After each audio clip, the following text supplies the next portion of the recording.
Thank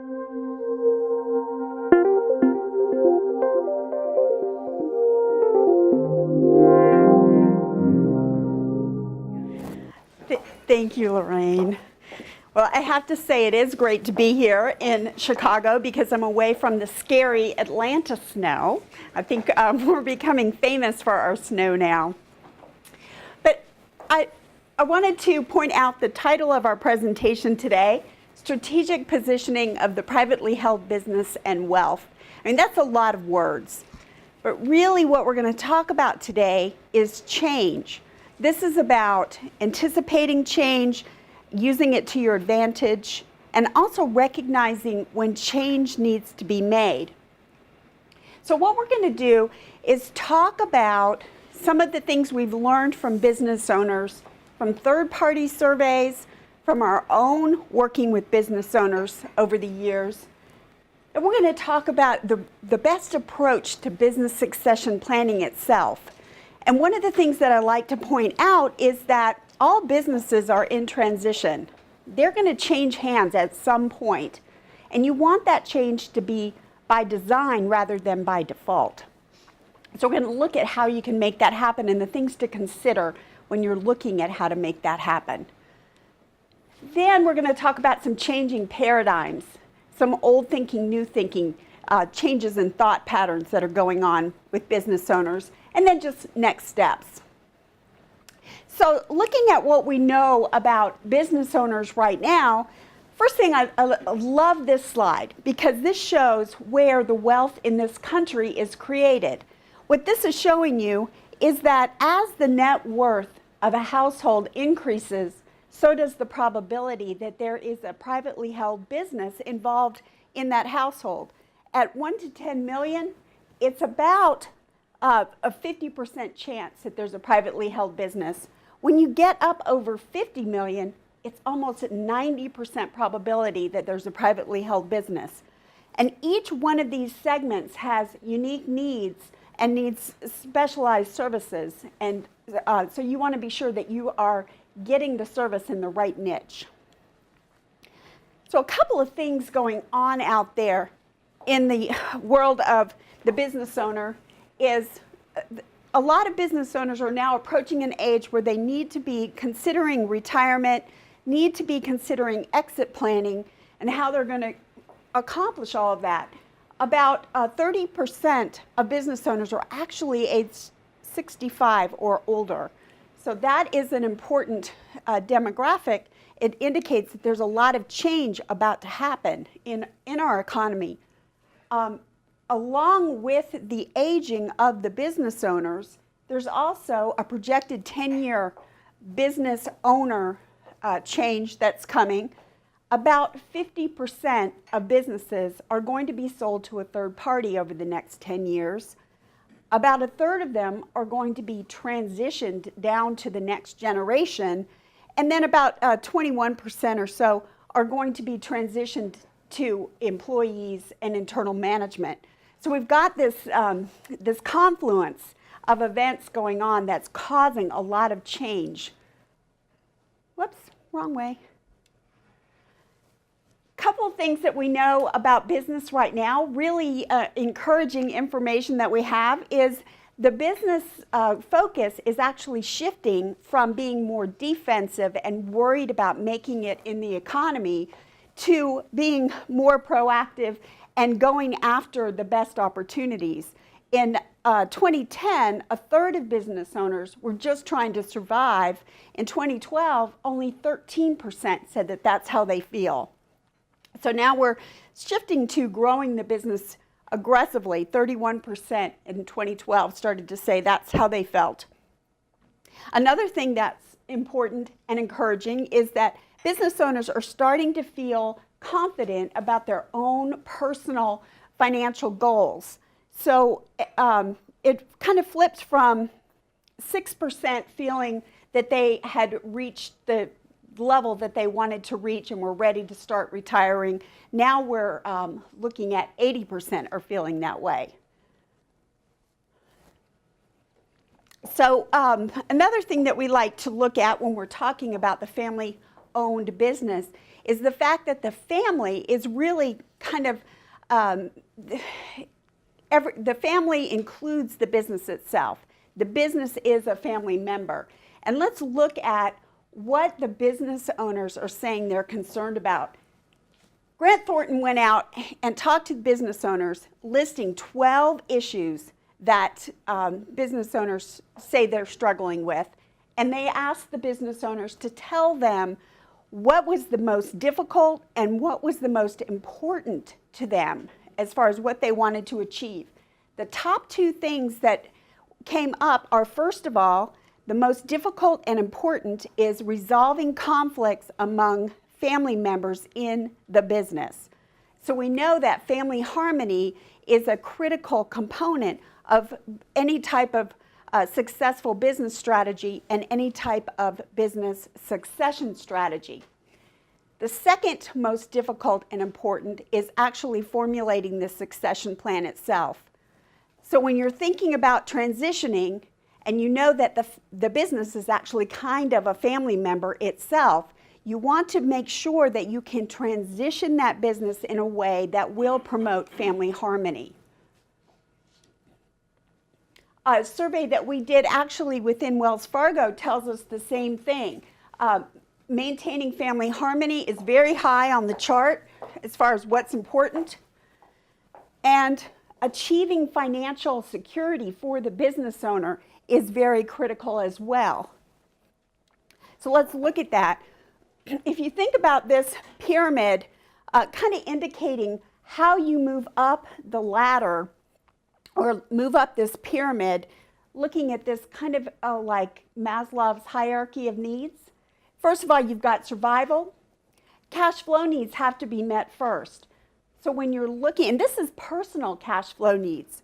So when you're looking at how to transition the business, what you want to do is be sure that you run cash flow modeling on a personal side, on the personal side, as well as on the business side. You have to have a strategy that's going to work for both the business and personal. Sometimes only the business cash flow is examined, but you've got to make sure that your personal needs are met first. This is the critical support for this entire pyramid. So once you've met that, once you make sure that lifestyle needs, retirement needs are going to be met after a business transition, then you can move up to looking at the safety or the asset goals, how you're going to manage those assets, different types of allocation, diversification, that kind of thing. Then you can move up into your estate planning goals. You start taking things off your own balance sheet, moving them onto the balance sheet of the next generation. And then finally, you can kind of reach what Maslow called self-actualization. That's when you start developing your charitable legacy, and you can start involving yourself in the community and making those charitable contributions, including with your estate plan. All right, so knowing that business owners say exit planning is important, and we saw that on the previous slide. It was the most critical, or the second most critical, and second most difficult to achieve. 90% say that, but only 33% actually have a succession plan in place.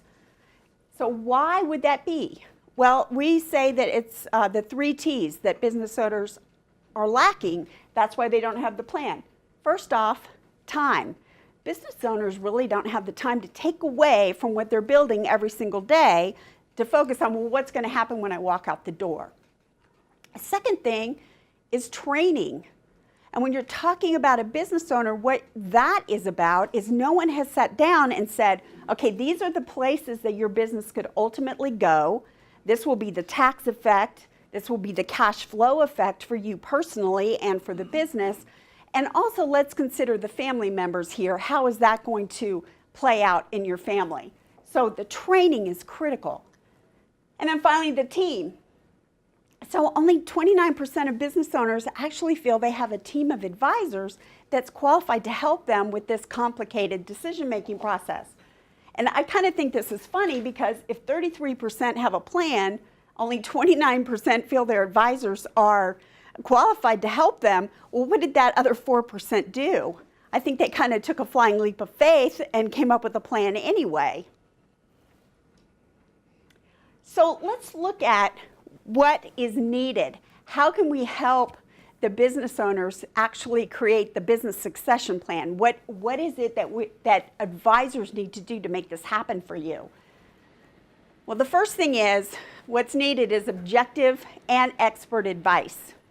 I say objective because when I talked about where businesses were going, I said roughly 50% were going to go to third parties. Well, when you look at that 50% component, there's actually a 50-50 chance that that sale won't go through. Half the time when business owners look at a sale to a third party, something will happen for whatever reason, and the sale won't go through. So you have to have an advisor who understands all of the components that need to be evaluated, whether you keep the business in the family or sell it to a third party. That's what I mean by objective. You don't just want to talk to somebody who wants to custody the assets once you sell the business. It has to be objective. And you have to have a team of advisors because it's just too complicated for any one person anymore. The world of business really has gotten quite complicated. Over the last 15 years, we've had some collapses in the economy, which means there's been a lot of business consolidation. We're in a global marketplace now. Things really have gotten quite sophisticated, and you have to have a team of advisors to help you through that. You also need a team because you need advice that's going to be a mile wide and a mile deep. Second thing, as business owners, you want to align your personal objectives with your family objectives. So you want to know, well, what have other families done? What have you learned along the way that you can share with me so that I can set my succession plan up and still maintain my family harmony? And then finally, implementation. Now, we say implementation with quality products and services. A lot of quality products and services out there. The key is implementation. I can't tell you how many times I've sat down with a business owner and said, well, what have you thought about as far as succession planning? And they hand me a 3-ring binder, and it's full of pages of squares and arrows and all of this, and it's not a plan. There's no trust, there's no titling, nothing has happened. You need somebody who's going to actually make it happen, and that's what we do. All right, and then talking about change, anticipating change, and using it to your advantage, let's look at where the tax rates have gone. I think it's probably been on the minds of some of you. A couple of things that are happening are, first of all, there is a gap as far as the valuations that you're seeing out there. There are 3 different types of valuations that you can get when you're looking at the value of your business. So the first one is the strategic value. What that's about is when a third party comes in, looks at your business and wants to buy it, and is kind of willing to pay a premium because of the synergies that would be created when the 2 businesses get together. So that's your strategic valuation, and that will be the highest. The lowest is actually the estate valuation. If you get a formal valuation done because you want to pass the business down to the next generation, it generally will be lower. You'll also be able to take advantage of some discounts. Now, you want to take advantage of that gap because if you got an estate planning valuation on your business, which showed a lower amount, and then you went ahead and transferred the business down to the next generation, probably using some trusts, and then later decided to sell at the higher strategic value, what you're actually doing is setting it up so that the wealth will transfer to the next generation. You'll avoid the estate tax in your estate. The estate tax right now, 40%. That's a pretty big chunk. 40% federal, and also you've got your state tax as well. So when you set up a plan like that, you are avoiding the loss of quite a bit of wealth. Now, when I say that though, before you start taking things off your balance sheet, You've got to be sure that you've met the bottom rung of the pyramid that I talked about. That foundation has to be solid. You have to have your cash flow needs met before you start looking at the estate planning goals and transferring these things off. All right, the next thing I want to point out here, the annual gift exclusion. I hope every one of you takes advantage of the annual exclusion, $14,000 to however many people you want to give the money to. And if you gift split with your spouse, that's $28,000. Gifting is an important part of any estate planning strategy. When you're thinking about your estate plan, remember this: the cost of procrastination can be quite exorbitant. If you have a business, in this example, we've got a $20 million business growing at 7.2% over 20 years, the cost per month is $66,000 in additional estate taxes as that business is growing over time. That's pretty huge. That's just per month, and that's just the estate tax itself. That's not the interest or any other part of that. So this shows you the math behind it, what I just said. So I just want to tell you quickly, the net worth at 10 million would be $33,000 per month. If you're up at 50 million, it's $166,000 plus per month by not taking the time to plan the estate tax away and shrink that ultimate liability. So that's kind of the playground that you're in right now. So let's talk about the best way to approach creating that succession plan. This is one of my favorite slides. If you look at it, what you're seeing are a list of all of the issues that family business owners are dealing with really on a daily basis. We've taken the left side and listed out your business issues. So you're thinking about your competitive positioning. You're thinking about your key management, who they are, whether they can carry your vision into the future, what their incentive plan is. Is their incentive plan appropriate to where you're trying to reach grow the business? You're thinking about your succession strategy, whether you have it or need to have it. Those are just some of the things you deal with.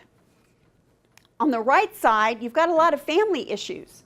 So you've got your family vision and values that you're thinking about, and your ultimate legacy over time. What's his family business going to be known for?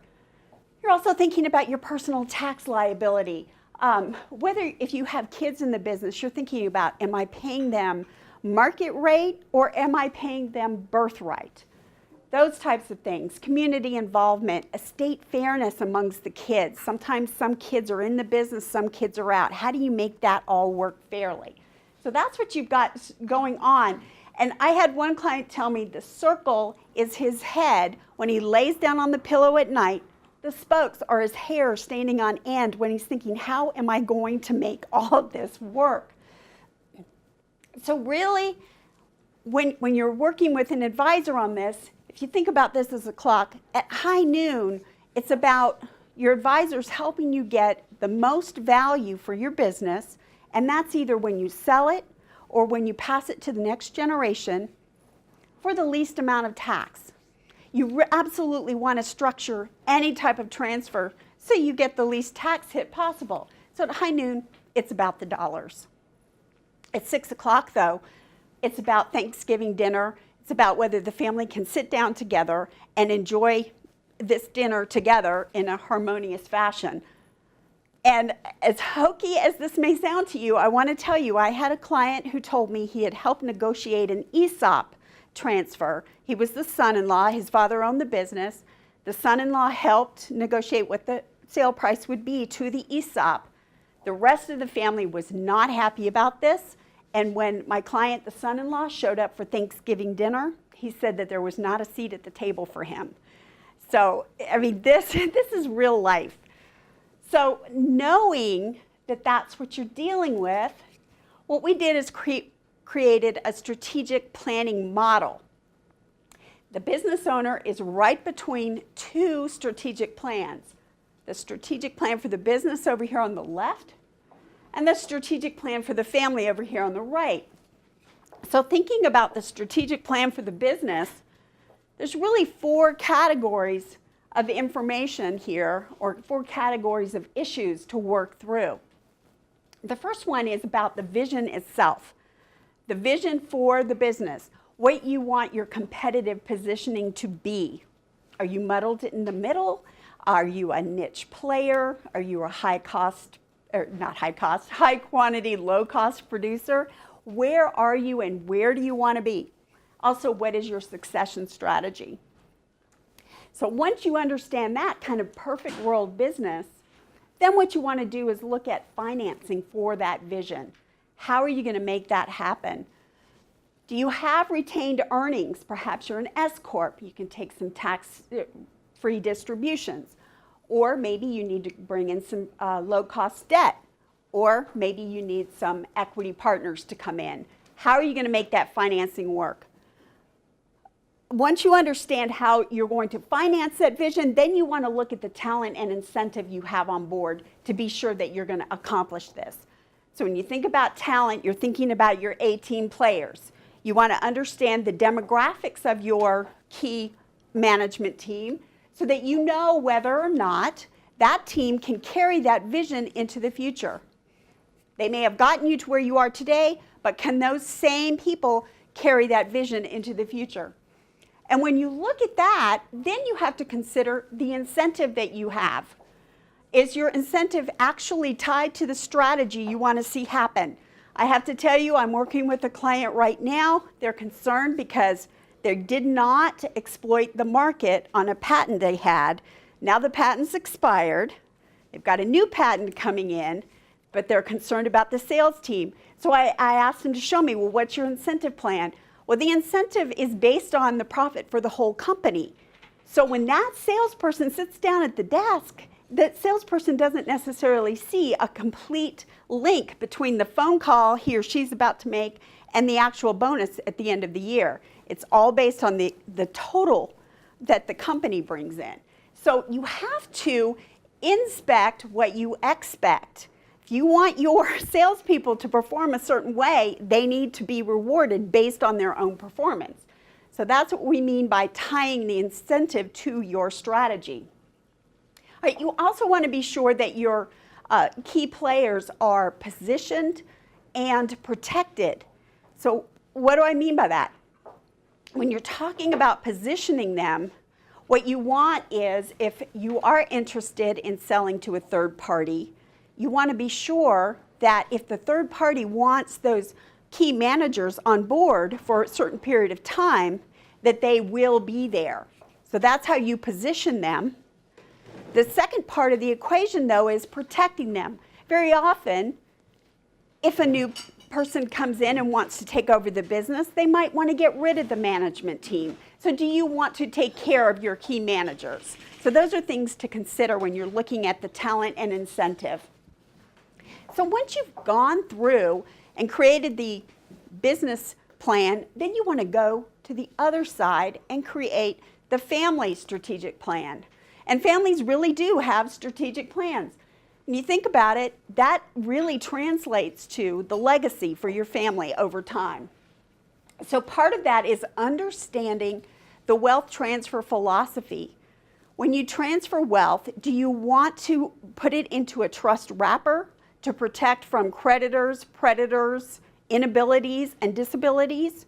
Do you want to give some outright so the kids maybe can make some mistakes with a little bit of money before they get it all and make a huge mistake with a lot of money? Those are things to consider. Then you want to look at the financing for the family. When you're thinking about that, really that's about meeting the income and liquidity needs for the business owner in retirement. Will the lifestyle be able to be maintained? Also looking at risk profile. I think business owners are notorious for investing every single cent into the business and not having anything on their personal balance sheet.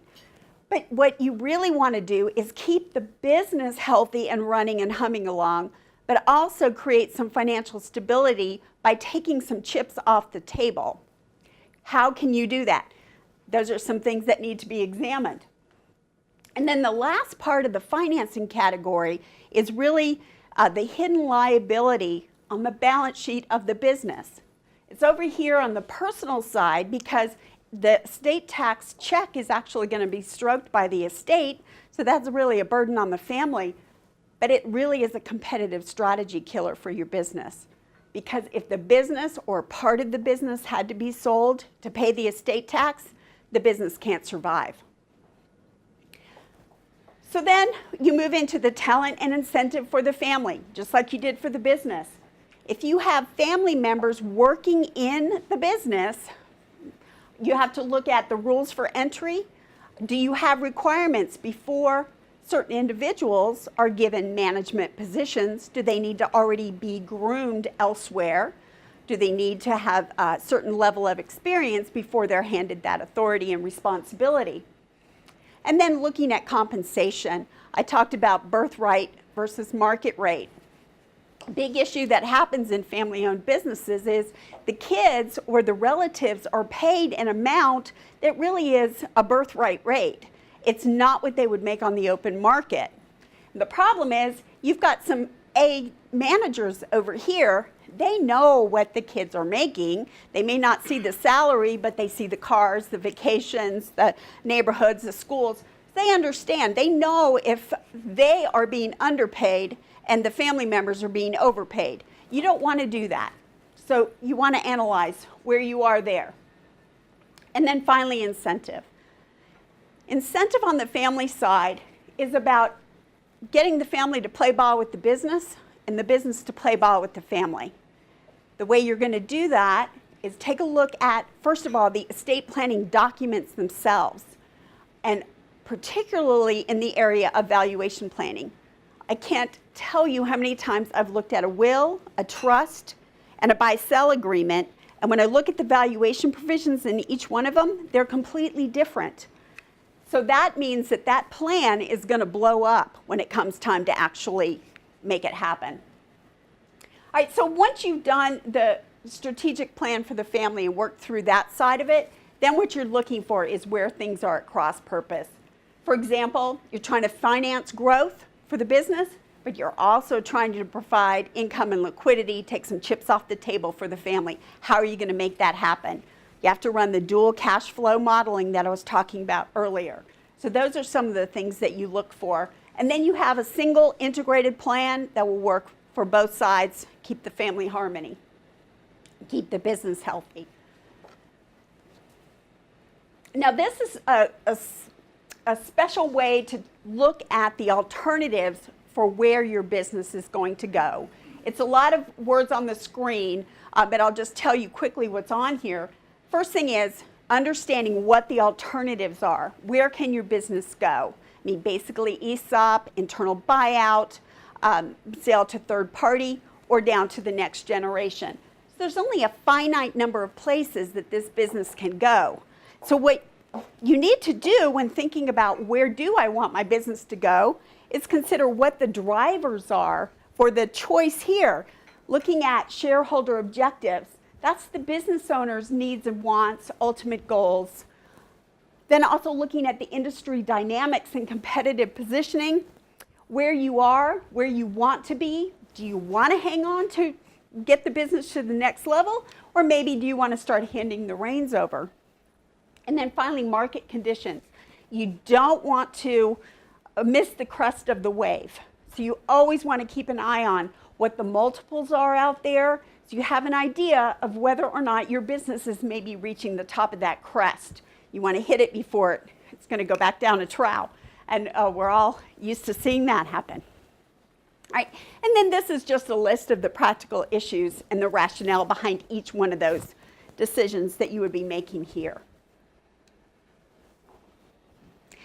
This is one of my favorite slides as well. This one shows what happens over the life of a family-owned business. So let's look at that. First of all, you start really over here. You start in the active owners only quadrant. If you own the shares in the business or own the business outright, what you say goes. There's really no issues about control. The only time you might have a problem is if you go over here to bureaucracy, where you have too many rules that really don't make anything happen. This is sounding like something we hear about in the news a lot. A lot of bureaucracy, no reason, inefficient operations, and that's where you can end up stuck if you're an active owner only and you're not focusing on the daily collaboration. So what happens over time, though, with a family-owned business, you're going to start to get inactive owners involved. You're going to start to have children joining the business. Sometimes those children are going to start looking at the business kind of as a cash cow. They just want the dividends from it. The stakes start to rise at that point. So as you move up to more and more inactive owners over time, you cross this line right here. And I had one client tell me this is the x-axis of evil, because once you pass that line, that's when you start with the cousin consortiums, the sibling rivalries. One client told me he got 120 calls a month about whether or not he should invest in the truck, in the plant, or he should be paying higher dividends. So what's needed to avoid drifting over here into chaos, where everybody's at cross purpose, nobody's needs are being met, and there actually is a for sale risk. I think we've all seen on the cover of the Wall Street Journal family issues that have happened and ruined a business. You need the right family business governance.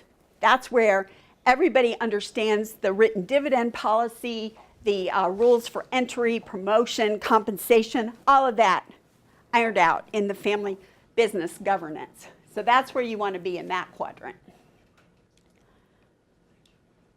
So let's look now at the old thinking, new thinking, kind of what business owners used to think and what they're thinking now. The first thing is, business owners really used to think that the value of a company is what someone is willing to pay for it. Actually, there's a whole profession that's out there now all about valuation. When I was getting my LLM in tax, my estate planning professor would tell me, you're in the wrong class. You need to be down the hall in the valuations because that's where it's happening. And he was actually right. Valuations are huge. And like I said, there are 3 different types of valuation you can get from any business. I talked about strategic and estate, so let me give you some numbers just as an example. You might have a strategic buyer willing to pay $50 million for your business because of those synergies. The estate valuation would come back much lower, and if you applied the discounts that you can take for lack of marketability or lack of control when you pass interest through a trust and tie up the rights of the beneficiary, you can actually get that estate down to $26 million. Now, when you're talking about a 40% federal tax, that's a huge difference. So, when you're first starting to approach your business succession plan, the valuation is key. First of all, be sure that you have the attorney that you're working with hire the valuation firm so that you can protect yourself. You don't want to set a trap and first have a strategic valuation come back at 50 and then try to create an estate plan based on 26 because it won't work because you'll already have that 50 million valuation out there. Second paradigm I like to talk about is working with business owners who are C Corps. And you ask them, well, why are you a C Corp? Well, the accountant set it up that way 20 years ago. It's always worked. I don't have a problem with it. But really, the S Corp or the LLC, the flow-through entities, are much more flexible and much more tax efficient. What happens with the C Corp, you've got 2 levels of tax. You've got tax at the entity level and then tax at the individual level on any dividends that are paid out. So what that means is if you go to sell your business and you're a C Corp, you're going to get hit twice, and you might have to say no to the offer of a lifetime because of what you're going to net. So that's what your focus should be. What am I going to net versus what am I going to gross? Next thing is, and this is a favorite, the thinking was, this is a family business, it should always be a family business, and I'm going to keep it that way. But really, businesses and families, business owners and families are starting to realize it's more important to control the family wealth than the family business. I was working with a business owner outside Atlanta. She was offered $120 million for her business, and she turned it down. So if think about it, what she did is she just bought her business at $120 million because she turned down that offer. Well, unfortunately, that was in 2008. So her business the next year was worth roughly between 60 and 80, I would say. So it was really a sad situation because actually the business owner was never there. She was in Europe. She was collecting antiques and she was building this beautiful home. And that was what her focus was. So actually we were able to use the lower valuation, and we started doing some great estate planning, and she's working the value of her business back up. But that's just an illustration of how you really can come out of that thinking about this has to stay a family business. A fixed document versus changed objective. What this one is about is business owners thinking, well, I own the business, so I don't need an agreement, or even thinking, well, I've already taken care of it all. What happens is things change over time. The document stays static. I was working with two business owners who had started a paper company 20 years prior to the time they came to me. And one brother was sick. One brother was very healthy.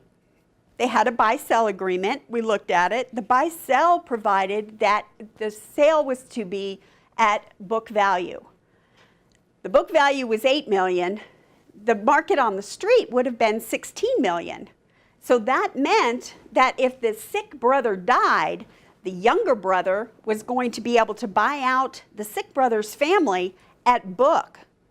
So that was at the $8 million versus the double amount. So what happened is the younger brother came to us and said, my family would be mortified if we bought my brother out at this price. So we updated the buy-sell and fixed that problem.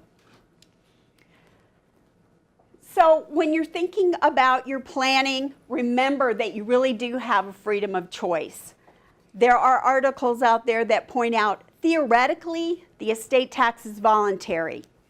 If you do no planning or you do poor planning, you end up paying at least 40% out in estate taxes.